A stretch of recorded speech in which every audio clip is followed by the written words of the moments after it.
नमः शिवाय। शिव पुराण के अध्याय 4 में बिंदु ब्राह्मण की पत्नी चंचुला का शिवलोक गमन की कथा का वर्णन है।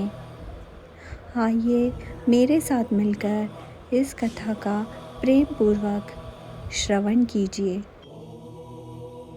ब्राह्मण बोले, हे नारी, तुम सौभाग्यशाली हो जो भगवान शंकर की कृपा से तुमने वैराग्यपूर्ण शिव पुराण की कथा सुनकर समय से अपनी गलती का एहसास कर लिया है। तुम डरो मत और भगवान शिव की शरण में जाओ। उनकी परम कृपा से तुम्हारे सभी पाप नष्ट हो जाएंगे।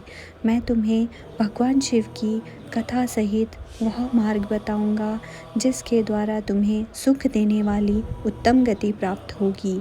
शिव कथा सुनने से तुम्हारी बुद्धि शुद्ध हो गई है और तुम्हें पश्चाताप हुआ है तथा मन में वैराग्य उत्पन्न हुआ है।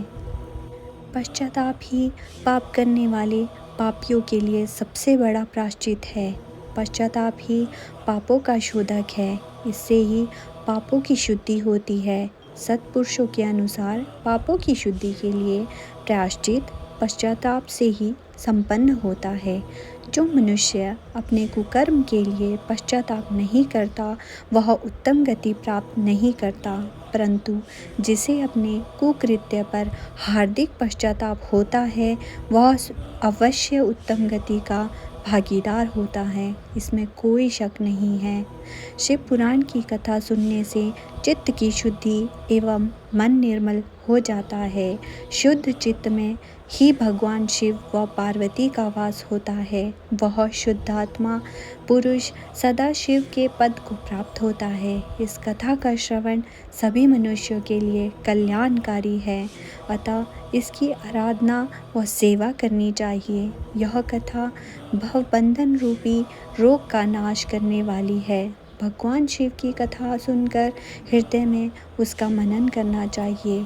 इससे चित्त की शुद्धि होती है। चित्त शुद्धि होने से ज्ञान और वैराग्य के साथ महेश्वर की भक्ति निश्चय ही प्रकट होती है तथा उनके अनुग्रह से दिव्य मुक्ति प्राप्त होती है। जो मनुष्य माया के प्रति आसक्त है वह इस संसार बंधन से मुक्त नहीं हो पाता। हे ब्राह्मण पत्नी, तुम अन्य विषयों से अपने मन को हटाकर भगवान शिव की इस परम पावन कथा को सुनो। इससे तुम्हारे चित्त की शुद्धि होगी और तुम्हें मोक्ष की प्राप्ति होगी।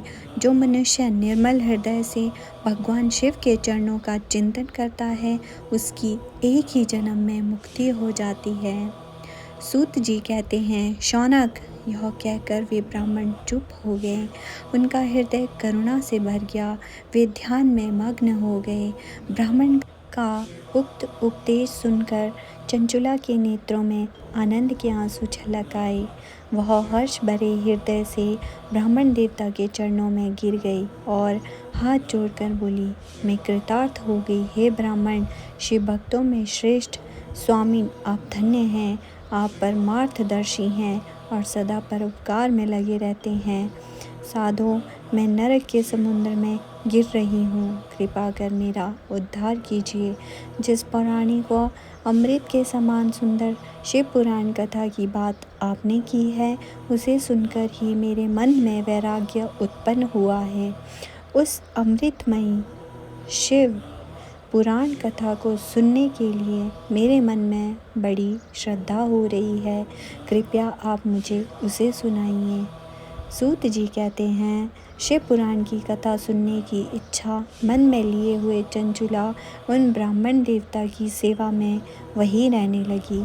उस गोकर्ण नामक महाक्षेत्र में उन ब्राह्मण देवता के मुख से चंचुला शिव पुराण की भक्ति, ज्ञान और वैराग्य बढ़ाने वाली और मुक्ति देने वाली परम उत्तम कथा सुनकर कृतार्थ हुई। उसका चित्त शुद्ध हो गया। वह अपने हृदय में शिव के सगुण रूप का चिंतन करने लगी। वह सदैव शिव के सच्चिदानंदमय स्वरूप का स्मरण करती थी। तत्पश्चात अपना समय पूर्ण होने पर चंचुला ने बिना किसी कष्ट के अपना शरीर त्याग दिया। उसे लेने के लिए एक दिव्य विमान वहां पहुंचा। यह विमान शोभा साधनों से सजा था एवं शिवगणों से सुशोभित था।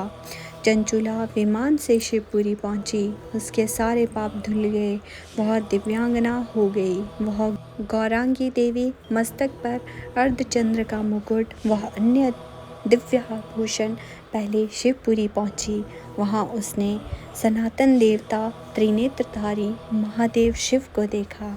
सभी देवता उनकी सेवा में भक्ति भाव से उपस्थित थे। उनकी अंग कांति करोड़ों सूर्यों के समान प्रकाशित हो रही थी। 5 मुख और हर मुख में 3-3 नेत्र थे। मस्तक पर अर्धचंद्राकार मुकुट शोभायमान हो रहा था। कंठ में नील चिन्ह था। उनके साथ में देवी गौरी विराजमान थी, जो विद्युत पुंज के समान प्रकाशित हो रही थी। महादेव जी की कांति कपूर के समान गौर थी। उनके शरीर पर श्वेत वस्त्र थे तथा शरीर श्वेत भस्म से युक्त था। इस प्रकार भगवान शिव के परम उज्ज्वल रूप के दर्शन कर चंचुला बहुत प्रसन्न हुई। उसने भगवान को बारंबार प्रणाम किया और हाथ जोड़कर प्रेम आनंद और संतोष से युक्त हो विनीत भाव से खड़ी हो गई। उसके नेत्रों से आंसू की धारा बहने लगी। भगवान शंकर व भगवती गौरी उमा ने करुणा के साथ सौम्य दृष्टि से देखकर चंचुला को अपने पास बुलाया। गौरी उमा ने उसे प्रेम पूर्वक अपनी सखी बना लिया। चंचुला सुखपूर्वक शिव